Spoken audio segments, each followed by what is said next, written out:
मला माहिती नाही, लोकप्रतिनिधी सगळे सेम असतात. तुम्ही एकाला बोलून देता, एका पक्षाच्या आवडत्या माणसाला आम्हाला बोलून देत नाही. मला माहिती आहे, लोकप्रतिनिधीचा अधिकार आहे आमचा सोडून द्या. महापौरांनी आम्हाला बोलून दिलं पाहिजे. बोला आणि थांबा, आम्ही थांबलो असतो. महापौरांच्या आदेशापुढे कोण जात नाही. पण आपण आता उद्या महापौरांना सांगू की त्या अधिकाऱ्यांना बोलून घ्या.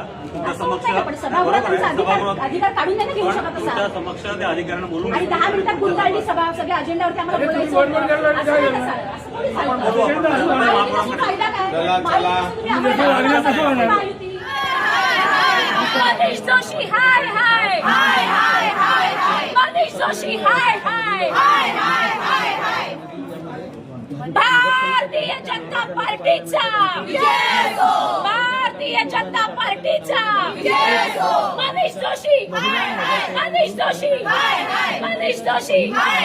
नहीं चलेगी नहीं चलेगी दादागिरी, नहीं चलेगी नहीं चलेगी नहीं चलेगी दादागिरी, नहीं चलेगी. विचारलेल्या प्रश्नांना उत्तर दिलंच पाहिजे, दिलंच पाहिजे, दिलंच पाहिजे. त्या प्रश्नांना उत्तर दिलंच पाहिजे, दिलंच पाहिजे, दिलंच पाहिजे.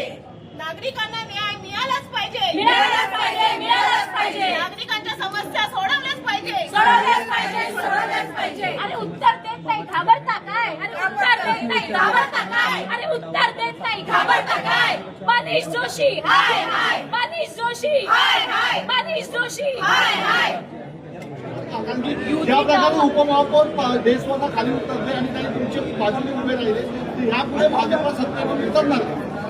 तेच मी सांगते, युतीत आहे ती वेगळी गोष्ट आहे, पण ही असं कारभार की उपमहापौर खाली उतरतात आणि विरोध करतात तरी सचिव थांबत नाही बोलायचं, म्हणजे एक सीवेर आहे. तुम्ही तिथे होते सगळे, तुम्ही बघितलं आणि राष्ट्रगीत सुरू करण्यात आलं लगेच.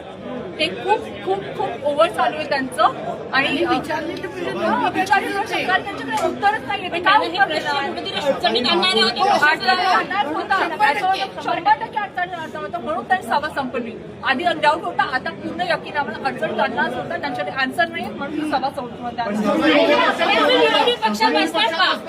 हे आम्हाला आज इथे सांगायचं आहे की जरी आम्ही सत्तेत असलो तरी भाजपाची नेहमी हीच भूमिका राहिलेली आहे, कारभार पारदर्शक असला पाहिजे. त्यामुळे आम्ही चौकीदाराच्या भूमिकेतच काम करणार आहोत. आज तुम्ही बघितलं, आमचे उपमहापौर देखील त्यांची खुर्ची सोडून खालती आले, कारण आम्ही ठाणेकरांच्या अधिकारांसाठी बांधतोय. त्याच्यामुळे जर आम्हाला बोलून दिलं नाही तर आम्ही हे खपवून घेणार आहे आणि पुढची सभा आम्ही होऊन देणार नाही.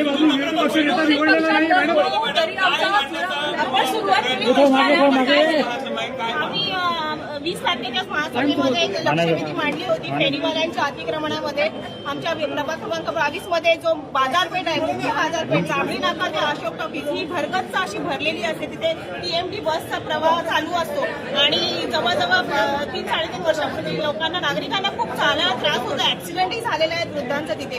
मागे फेरीवाल्यांनी मिळून चेंदणी कोळीवाड्यातल्या आमच्या एका सदस्यांना, नागरिकांनाही खूप झालेल्याची घटना पण घडलेली आहे. त्याच्यामुळे आम्ही लक्षवेधी इथे मांडलेली का नागरिकांच्या समस्या. आम्ही प्रचारामध्ये 4ही उमेदवार जेव्हा आमच्या प्रभागामध्ये प्रचार करत होते तेव्हा प्रचारामध्ये लोकांची हीच मागणी होती की काहीतरी करा, या फेरीवाल्यांचं काहीतरी करा.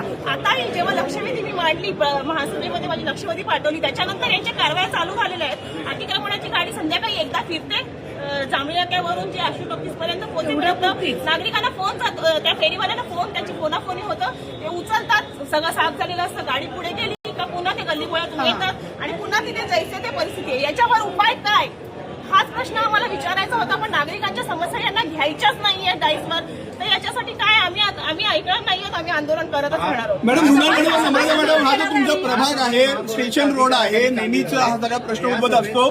तुम्ही युतीत आहात आणि या सभेत महापौरांच्या अधिकाराखाली सभा चालू असतानाही त्याच्यात तुमचे प्रश्न घेतलेले, याचा तुमचा शिवसेनेत जी सत्ता युतीमध्ये आहात तुम्ही पाय उचलणार आणि सत्ताधाऱ्यांना विरोध.